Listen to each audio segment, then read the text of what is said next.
제가 이제 우리 가족분들을 위한 영상을 이렇게 좀 찍었는데요. 지금 준비된 종목들이 좀 제가 이제 좀 영상으로 한번 말씀을 드린다고 말씀을 드렸죠. 자, 여기 삼성전자가 켜져 있는데, 제가 오늘 말씀드리는 부분은 사실 어떻게 보면 여러분들이 반도체에 대해서 조금 더 좀 디테일하게 여러분들한테 좀 교육적인 부분도 있겠지만 앞으로 먹거리가 뭐가 있느냐 그런 것을 좀 말씀을 드리려고 이렇게 좀 가지고 왔습니다. 여러분들이 이 반도체라는 거를 사실은 저는 그러거든요. 반도체는 어려워요. 실제로 반도체를 제대로 아는 전문가가 별로 없을 만큼 이게 어렵습니다. 왜 그러냐면 이게 2차 전지는 굉장히 사실은 간단합니다. 그러면서도 국내에서 국내 이제 산업을 이끌어가는 섹터가 됐기 때문에 사실은 많은 각광을 받았고 많은 전문가들도 사실 2차 전지를 영상을 계속해서 올려드려 가지고 여러분들이 2차 전지는 굉장히 좀 전문가들과 크게 다르지 않을 거라고 생각하는 정도로 생각을 해요. 왜 그러냐면 이게 너무 쉽잖아요. 배터리, 전기차로 가는 요 배터리가 있으면 이 배터리 안에 뭐가 있어요? 양극재, 음극재, 저기 분리막, 전해질 해갖고 관련주 몇 개만 알면 되고 이 양극재 무슨 기술력이 돼가지고 뭐 85% 양극재가 나왔느니 90% 양극재가 나왔느니 증설을 해갖고 캐파는 얼마니 그것만 하면 되잖아. 음극재 어때요? 음극재도 그렇잖아. 음극재는 약간 돈이 양극재만큼은 안 돼요. 그런데 음극재도 굉장히 쉬운 게 뭐냐면 몇 개 안 되잖아. 대주전자재료, 뭐 실리콘 음극재를 하는 몇 개 안 되는 기업들 뭐 있잖아요. 그런 다음에 이제 음극재에 들어가는 가장 핵심 기술을 가지고 있는 건 어떻게 보면 광물이에요. 광물, 흑연 이런 거. 흑연, 실리콘 이런 것을 이제 실리콘 같은 경우에 정말 잘 계량을 해낼 수 있는가? 흑연 같은 것도 직접 가져오는가? 뭐 이런 것들 보면 돼요. 분리막 같은 경우 사실은 큰 돈이 안 되고 전해질도 아직까지는 기술에 대한 개발 단계에 있는 거예요. 전해질이 얼만큼 좋아질 수 있느냐, 이것이 고체 전해질로 갈 때 이 전해 관련된 기업이 어떤 역할들을 할 수 있느냐, 사실 이게 좀 관건인 부분이 있죠. 굉장히 쉬워요.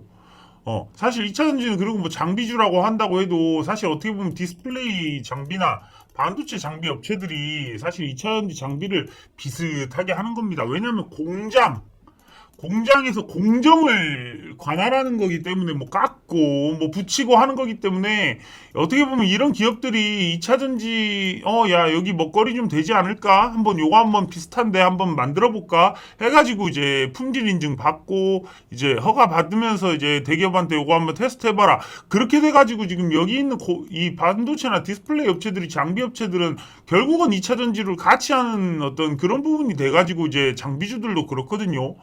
소부장, 소재, 부품, 장비 이런 게 있죠. 근데 사실은 뭐 소재랑 부품은 약간 달라요. 부품은 소모성으로 좀 없어지는 부분들인데 소재라는 것은 지속적인 어떻게 보면 이제 지속적으로 수요가 받쳐주는 부분들이고 부품은 소재와 부품은 기술력이 다르고 부품 같은 경우는 소모성이면서 이 마진율이 잘 안 나와요. 그렇기 때문에 우리가 보통 소재 기업이 좋다라고 좀 많이들 하죠. 그리고 장비 기업 같은 경우는 공장을 깔 때나 저 장비는 지속적인 필요가 있겠다 하는 기업들은 사이클들을 만들면서 이렇게 상승을 주기 때문에 제가 말한 2차 전지는 여기가 다예요. 근데 기업들도 몇 개 없으니까 사실 굉장히 쉽단 말이야. 근데 반도체는 어려워요. 그래서 이 반도체에 대해서 여러분들, 우리 가족 여러분들이, 조금 확실하게 좀 공부를 할 수 있게, 요 영상은 우리 가족분들은 반드시 보세요. 자, 반도체는 굉장히 분야가 굉장히 크고 조밀하고 광대하면서 상세합니다. 자, 그냥 기본적으로 우리가 메모리, 우리가 D램, 낸드 하는 메모리 반도체가 있고, 비메모리라고 표현하는 파운드리 이게 있어요. 그러니까 어렵다고. 일단 이거부터 어렵다고. 메모리 반도체가 뭐고 파운드리는 뭐냐. 자, 파운드리는 뭐예요? 공장에서 그냥 만드는 거고 메모리는 소재 같은 이 반도체 안에서도 소재인 거예요. 이 파운드리는 공장 이런 거예요. 그러다 보니까 이 자체만으로도 약간 벌써부터 머리가 아프신 분들이 있는데 지금 이 머리 아픈 거는 시작에 불과합니다. 자, 메모리 반도체 안에서는 사실은 이제 메모리 반도체는 우리가 칩이죠, 칩. 칩을 생산하는 기술이 사실 중요해요. 이걸 그러다 보니까 메모리 반도체 안에는 이 칩을 만들기 전에 전공정 업체들의 어떤 장비 기술이 굉장히 중요하죠. 그러면서 웨이퍼 단계 해가지고 이 웨이퍼를 깎고 식각하고 노광 공정 거치고 이런 것들도 사실은 이제 노광 공정 관련돼 가지고는 EUV 포토 레지스트라 그래갖고 ASML 이런 기업들이 굉장히 또 우리가 알고 있는 좋은 기업이죠. 그러니까 칩을 가공하고 만드는 기술이고 이거를 또 메모리 반도체는 성능이 좋아야 되기 때문에 이걸 또 검사하는 게 또 중요하단 말이야. 만들고 나서 검사해야지 불량품이 있는지. 이 반도체라는 업종 자체가 뭐냐면 이 지속적인 불량을 잡아내는 업종이에요. 불량을 잡아내는 업종이기 때문에 수율이 굉장히 중요하고 수율이 받쳐주지 않으면 반도체 업체는 살아남을 수가 없습니다. 그러다 보니까 이거 검사, 소켓 이런 것들 테스트 장비하는 거 이런 거 하는 기업들이 여기 메모리 반도체에는 어떻게 보면 핵심이에요. 칩 같은 경우는 이제 그 기판으로 해갖고 PCB 이런 것들 우리가 이수페타시스, 심텍, 대덕전자, 코리아 FT 코리아 FT래. 코리아 서키트 뭐 이런 거 있죠. 이런 PCB를 기반으로 해갖고 이제 뭐 이 PCB도 막 여러 가지를 거쳐서 이게 그래서 본딩이라고 우리 보통 알잖아요. 이 한미 반도체 뭐 TC 본더, 본딩 뭐 이런 거 많이 들어보셨을 거예요. 한미 반도체가 유명해지면서. 근데 원래는 이수페타시스가 하는 게 원래 어떻게 보면은 이 PCB 이 기초를 가지고 본딩까지 하는 거예요. 그러다 보니까 이수페타시스에 저 칩들을 저 PCB 기판을 어떻게 저렇게 잘 쌓았느냐 거기에 높은 평가를 받아서 사실 이수페타시스도 큰 가격을 준 거죠. TC 본딩도 마찬가지예요. 잘 붙이네, 요놈들. 아주 성능이 좋네. 그러니까 많은 이걸 준 거잖아. 왜냐하면 그거를 여기서 못하면 대기업에서 해야 되는데, 그렇게 할 때 이제 중요한 기술력들이나 이런 것들을 사실은 이제 담보하기 때문에 이런 대기업들보다 좋은 효율이 나는 이 PCB 기판들을 만들어내는가? 이 TC 본딩들을 해내느냐? 이런 것들. 왜냐하면 여기서 못하면 대기업에서 해야 되는데 대기업들은 이제 그것만 막 집중해서 만들어낼 수가 없단 말이야. 그리고 대기업이 해왔던 거를 이제 밑에 있는 기업들이 요거 요렇게 하면 더 좋을 것 같아. 그렇게 하다 보니까 이제 이런 기업들이 지금 많은 멀티플을 사실은 받고 있어요. 그러니까 메모리 반도체에도 여러분 굉장히 많은 공정들이 있어요. 뭐 웨이퍼 단계에서부터 이걸 식각하고 뭐 노광 공정, 포토 공정, 뭐 증착 공정 뭐 쫙 있습니다. 거기에 테스트하고 패키징하고 이게 다 들어간다는 거예요. 어렵죠. 어렵지만 들으세요. 자, 파운드리도 마찬가지예요. 파운드리도 어떻게 보면 그냥 대충 이 파운드리에 대해서 아시는 분들은 맨날 이것만 가지고 막 말할 거예요. 사나노 뭐 이번에 수율이 얼마니? 사나노 지금 뭐 기업들이 얼만큼 수주를 했니? 3나노 수율은 나오니? 사실 이게 가장 핵심 화두거든요. 파운드리는. 왜 그러냐면 이게 이 선단 공정이라 그래갖고 아주 하이 클래스 테크닉이에요. 그러다 보니까 이런 거를 TSMC에서는 아주 수율이 막 4나노 80%까지 되는데 삼성전자 뭐하냐. 3나노 TSMC는 막 70%라고 한다. 삼성전자 뭐하냐. 뭐 30%도 안 나오는 게 말이 되냐. 이런 게 사실은 어떻게 보면 화두란 말이에요. 그런데 이 3나노랑 4나노를 하기 위해서는 각각의 공정들이 다 맞춰져 가지고 테스트까지 마치고 패키징까지 마치고 검사하고 나서 나오는 단계라는 거예요. 하지만 우리 대한민국 국민들은 결과 그래서 뭐가 중요한데 이렇게 따지기 때문에 우리가 이런 것만 보는 것이지만 이 파운드리 안에서도 굉장히 많은 것들이 있습니다. 자, 이거 너무 지저분하다. 요거를 조금 더 설명하기 위해서 좀 지울게요. 자, 파운드리라는 이 비메모리라고 표현하는 요거는 어떻게 보면 우리가 이제 공장을 기반으로 해서 파운드리 만드는 거예요. 제조업체예요, 제조업체. 그러면은 공장이에요, 공장. 우리가 옛날에 어떤 옷 같은 거 만드는 공장 같은 거. 자, 그런데 여기에는 이제 공장이다 보니까 뭐를 주문해 주세요. 오다가 떨어질 거 아니에요. 여기에 대기업들이 있는 거지. 뭐 인텔도 있을 수 있고 구글도 있을 수 있고 자, 그리고 뭐 애플도 있을 수 있고 저기 뭐 AMD도 있을 수 있고 이런 대기업들 메타도 있을 수 있어요. 이런 기업들에서 야, 요렇게 좀 주문 제작을 해 줘. 요렇게 지금 하는 겁니다. 그러면은 어떻게 보면 저 엔비디아도 사실은 엔비디아도 우리가 팹리스 기업이라 그러잖아.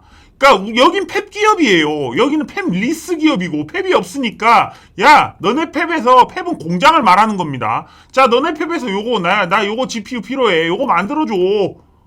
근데 너네 요거 너무 어렵다. 기판도 잘 써야 되고 패키징도 잘 해야 되고 이거 너무 어려운데 할 수 있어? 그럼 얼만데? 자, 수율이 나와야지 그 돈을 받고도 이익을 남겨야지 파운드리를 받아서 장사를 할 거 아닙니까? 그러다 보니까 수율이 굉장히 중요한 건데 결국은 팹리스 이런 기업들이 기본적으로 있다고. 그럼 이 팹리스가 들어가는데 뭐 각각의 뭐 우리가 말하는 디자인 하우스 칩 기술만 가진 칩 기술이라 그래요. 그를 우리가 그냥 뭐 칩셋 미디어, 텔레칩스 요런 기업들이 보통 이런 팹리스 기업이죠. 그러니까 이런 칩 기술이나 뭐 특허라든가 뭐라 그래 그를 이제 지식재산권 같은 거 그런 거를 토대로 해갖고 이런 걸 만들 수 있는데 예를 들면 자율주행 칩이에요. 텔레칩스 자율주행 칩이 있는데 그런 것들이 이제 그냥 못 만들잖아. 그러니까 삼성전자님 우리 요렇게 해가지고 요거는 큰 건 안 들어갑니다. 한 10나노 정도 요거 한번 만들어주세요. 요거 해서 우리가 뭐 현대로 보낼 겁니다. 그렇게 하는 겁니다. 그러면은 팹을 갖고 있는 파운드리에서 그러면 10나노로 하는 게 있고 3나노로 하는 게 있고 그럼 요거에 따라서 또 공정이 다 또 거쳐요. 공정이 또 있지. 그러면 여기에 공정에서 또 웨이퍼부터 어떻게 뭐 붙이고 갖고 그러니까 우리가 한미 반도체 같은 경우에 우리가 뭐 어떻게 생각하냐면 야, 한미 반도체는 메모리야, 비메모리야, HBM이야 막 요래요. 근데 결국은 사실은 이 파운드리도 결국은 메모리 작업이 필요하다는 거고 파운드리도 메모리 작업이 필요하다는 거고 HBM은 엄밀히 말하면 메모리예요. 엄밀히 말하면 요 메모리입니다. HBM이. 우리가 딱 HBM이라는 거를 해가지고 야, HBM이다 하면 막 올랐잖아요. 이 HBM이 결국은 이 M이 뭐예요? 이 M이 메모리야, 메모리.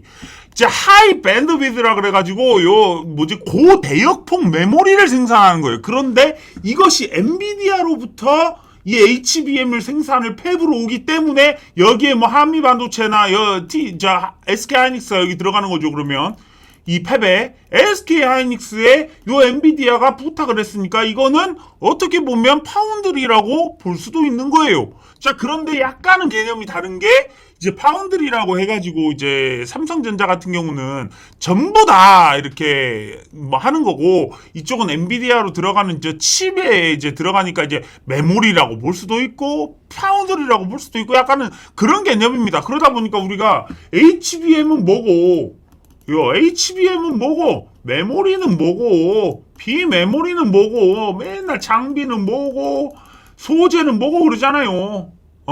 여기 뭐 들어가는 블랭크 마스크 뭐 여기부터 이제 웨이퍼 깎고 막 하죠. 이 웨이퍼 단계에서는 뭐 SNS텍 같은 기업이 우리나라에 굉장히 유명하고 이거를 막 깎으면서 막 동진 세미캠 요런 기업들이 최근에 뭐 포토레지스트 개발하니 많이 뭐 그러고 있잖아요. 요런 소재단에서 요 PCB는 어떤 기업에서 걸 갖고 오니 이수페타시스니 대덕전자니 그러고 있는 거고 이거를 이제 웨이퍼 단계나 뭐 깎는 단계나 뭐 이런 데가 있지만 또 장비 업체에서 이거를 뭐 얼만큼 정교하게 깎고 얼만큼 붙이고 이런 것들이 다 또 장비 단계에서 중요한 기업들의 장비에서 한단 말이죠. HP, SP니 한미 반도체니 뭐 굉장히 많은 기업들이 있죠. 그러면서 굉장히 사실 여러분들이 복잡한 단계에 있지만 간단합니다. 여러분들 반도체예요. 반도체.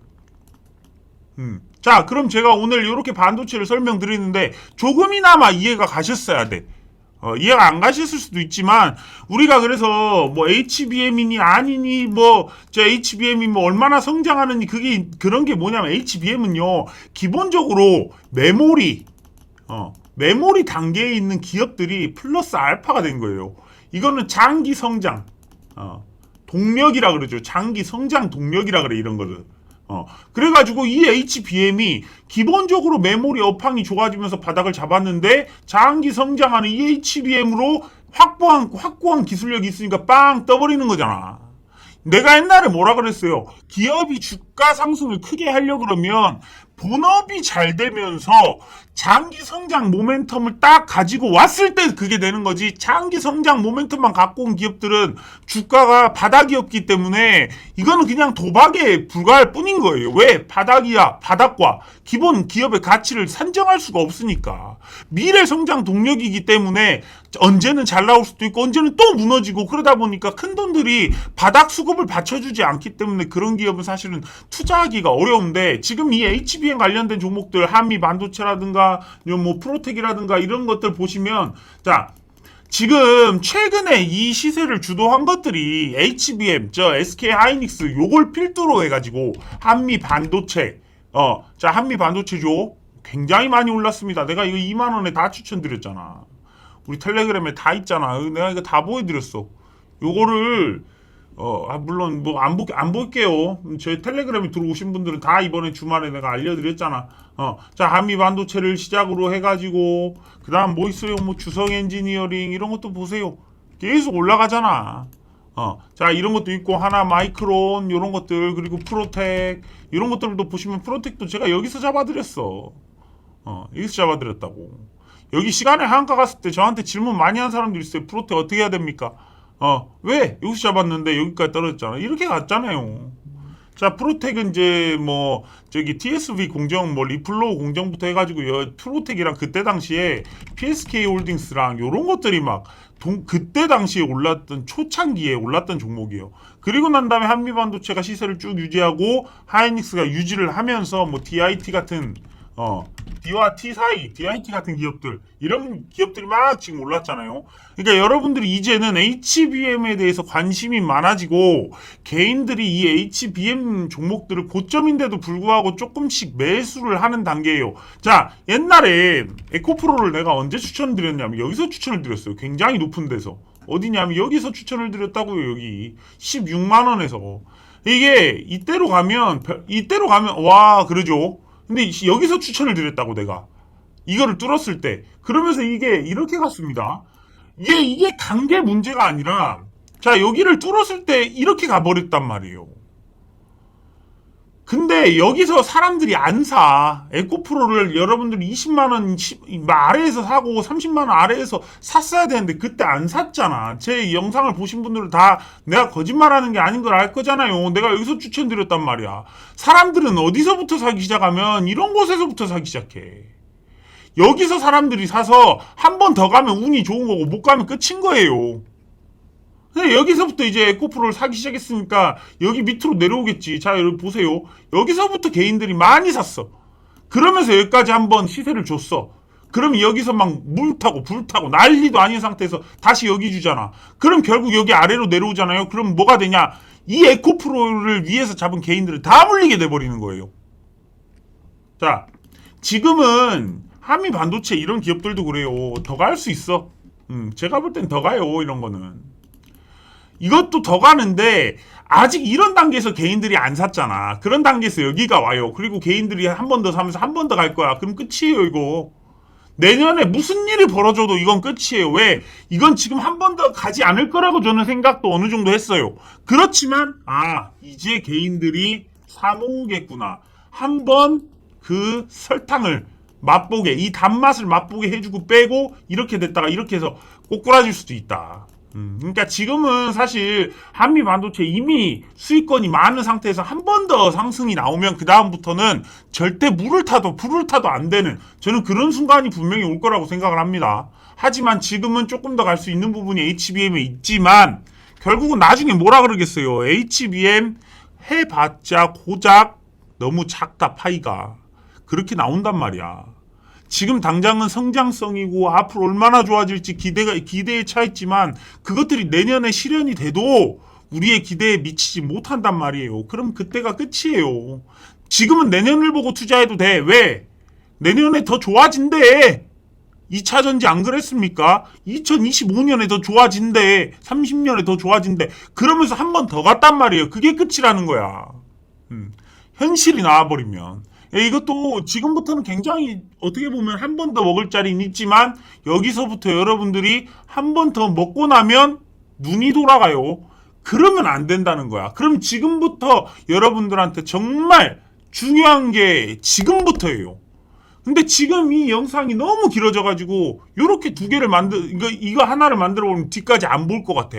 그래서 여기서 정지하고 이 다음 정말 이 지금 반도체 종목 중에서 여러분들이 정말 사야 할 종목들, 지금 시간인 종목들, 내가 이거를 우리 지금 가족분들한테만 말씀드리려 했는데 내가 그냥 유튜브로 이걸 다 공개를 하려고 그래요. 왜 그러냐면 뭐 해준들 어차피 물려가지고 지금 선택도 못 하는데 어떡합니까? 그래도 조금이라도 도움 되시라고 지금 그냥 전체를 공개를 해버릴 테니까 너무 우리 가족분들은 서운해하지 마시고 한번 보세요.